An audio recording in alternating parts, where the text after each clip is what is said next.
everyone, this is Astrid with Kanen Coffee, and I have this Saeco Pico Baristo.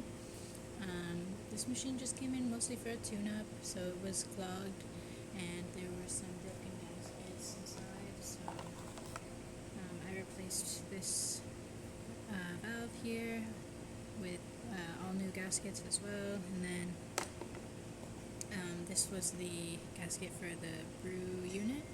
As you can see, it's pretty damaged. I descaled the machine and ran some coffee cleaner through it, and that's about it. So I'm going to just hold a test shot just to show you that the machine is working.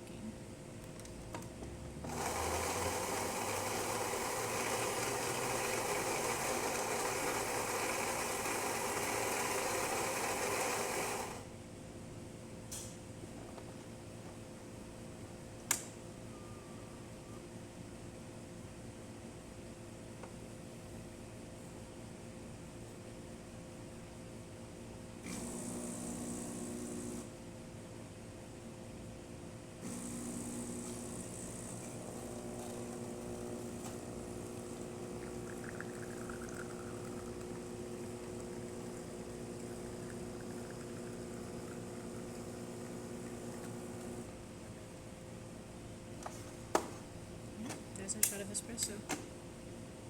If you like this video, please subscribe to our channel and hit the like button. Thanks for watching.